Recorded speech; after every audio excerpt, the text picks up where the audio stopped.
Hey sis, how are you all doing? I guess you can see that we are in a new environment. That's because it's really cold. So I had to leave my studio and I moved to this place. So yeah, this is more cozy, more warm, and I'm putting on a jacket because I'm obviously cold. And I just had like 2 cups of tea, but I'm still cold. It's not easy. It's really not easy. This winter is telling on everyone, most especially me, that I don't even like cold in the first place. I'm not a fan of winter. I love summer, and when it's winter, I'm like, oh God is trying to punish me. But it's all right. So, guys, how are you doing? You guys know how we do it. If you've not taken your water, I don't know what you're waiting for. Now, take a glass of cold water and chill. That's refreshing, right? But I think you might not want to take a cold water. You might just want to take a hot tea. If you are in the winter season, this is a time to take a hot tea and get cozy, get warm. Don't mind me, guys. So, guys, we are continuing from where we stopped from our last episode on how to hold on to hope. In case you have not seen that video or you've not listened to that podcast, kindly click on the description below. You will find the link and then get yourself abreast with the topic that we are dealing on today. I wouldn't want to go back to talk about the scriptures that we read. If you want to know, just go back there and watch it. When you watch it, you can come back and continue from where we stopped. This is the part 2 of how to hold on to hope. And if you agree with me that everyone in this season, we are looking forward to hope. Like we're hoping and believing that the future will be better because if you're not in the storm, well, you should be out of the storm or you are about to get into the storm. No matter how you try to see it, as long as you live long enough, you are going to experience the storm. So there's a particular point that I made mention in my last video of how to hold on to storm, and I forgot to share something with you guys, and I feel like no, I really need to share this with you guys. It's very important. It's a quote that I got from someone. I got it from somewhere, and I want to share with you guys. And it's from Bishop Rosie. Then she says, procrastination is the arrogant assumption that God owes you another chance to do tomorrow what He gave you the chance to do today. I'm going to take it again so that it can sink deep. You will understand better. It says, procrastination is the arrogant assumption that God owes you another chance to do tomorrow what He gave you the chance to do today. This is powerful, right? We should never assume that we have that we'll have another chance. So let's make use of our now. Let's make use of our present. That's what I want to share with you guys. So now, let's now dive into the part 2 of how to hold on to hope, right? Number 1 ways that you can hold on to hope is by eliminating toxic and draining people. There are people that you need to cut off from. There are people that you don't have to relate with. These ones are people that are toxic. There are people that drains you. There are people that takes from you and you know it. So you need to eliminate toxic people who are negative. Alright, it just eliminates anything that is negative, especially people that are negative in your life. Find a way to eliminate them because they bring out the worst version of yourself. When you allow them to come into your life, they drain you, they suck you, they take from you, and your cup will be empty. So you need people who will be constantly filling you up, people who will be encouraging you, people who are there to support you, people who see you for who you are, people who don't take your weakness to insult you, or who don't take advantage of your weakness and make you feel less of yourself. So eliminate yourself from toxic people. That's number one. Now, number two is eliminate yourself from a negative situation. Like if you find yourself in a negative situation where you're just, that condition, that environment isn't conducive for you, leave that place. If it's a country, if it's a state, if it's a city, and you feel like that environment is not adding value, it's causing toxic in your life, it's a toxic whatever. You guys know what I'm trying to say.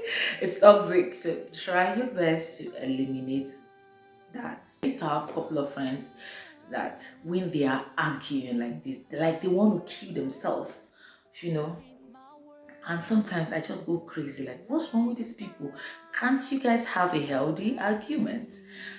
When I see that they are doing that's their negative argument, most times I just walk away. And sometimes when I walk away, they be like, where is she going to? What are you trying to form? I'm like, no, I don't want something that will affect my mental health. So I need a sense of peace. And honestly, I just go upstairs or go out and just take a fresh air, because that's not what I want. That's not who I am, and I don't want someone to come into my life and then, influence me with some negativity. So I will encourage you to do that as well. If you let them come into your life, I must say this to you, it's going to drain you. It's going to take away the very best of you, and it's going to make you feel less of yourself.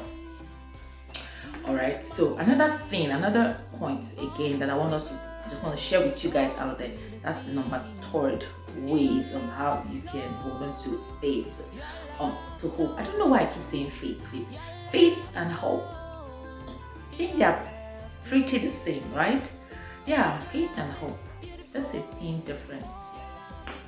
We'll talk about that later. But yeah, the third part on how you can hold on to your hope. What strategies do you have to use on how to put your hope in check and put together? Is stop focusing on the negative opinion people have about you. Divorce yourself from people's opinion. No matter what they say about you, they may call you weak, they may call you insensitive, they may call you a whole lot of names. Do not focus on those negative opinion that they have about you. Try your best and fill your heart with the positive words that people have spoken to you. Right? Don't focus on those negative opinions. And yeah, they're going to call you are a drug addict, or you are insensitive. They will call you so many names. They will call you rude. They will call you, I don't know. You know those negative words that people use. Stop focusing on that. You are special. You are handcrafted by God. They will call you, people might just, let me tell you guys, listen. People like to talk about people, and people like to point out the negative part or the error or the mistake someone makes, and they're not even looking at themselves. No one, I repeat, no one is perfect.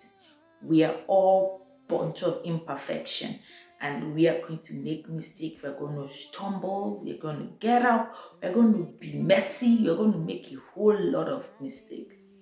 Now, don't allow people to use your mistake and tag you with a negative impression, and then you go about feeling depressed that, oh, that's what people think about you. That's not what God thinks about you. Your problem is not your conclusion. it's a passing phase. So when they call you names or they say negative things about you, don't focus on them. Focus on what God says about you, and which is you are fearfully and wonderfully made, and you are His delight. He loves you. He cares about you. Everything about you, God says. So even as you go through storms in life, I want you to remember something, that Jesus was in the storm with His disciples and they never got drowned. So with Jesus in that storm, sis, you're gonna get through. You're gonna come out strong. You're gonna come out victorious.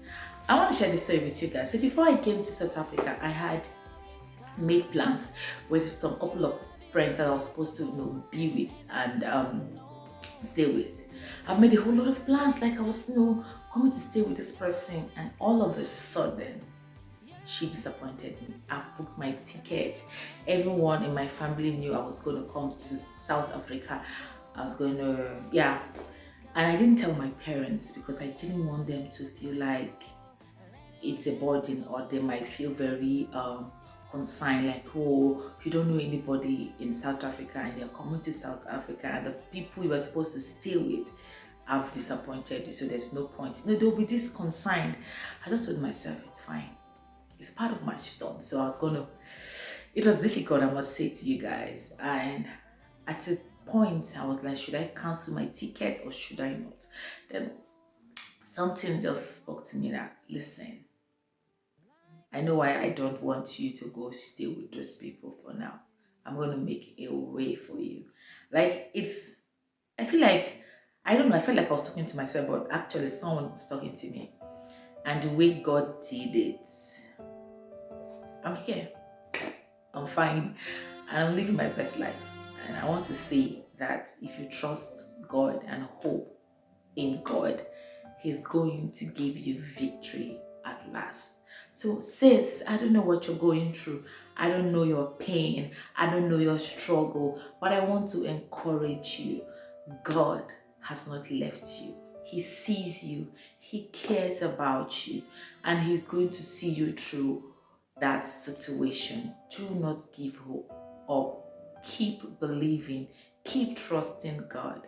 And I want to guarantee you that at the end, there is a light that will shine forth and your testimony will not be hidden. So sis, I hope that you have been blessed. If you have, don't forget to subscribe to my YouTube channel and my podcast as well. So, you guys know what we do. We breathe. So I want to say breathe. Take out time to live your best life. I love you, sis. God bless you. I'm going to see you in my next episode on Hey Sis. Bye for now. Mwah.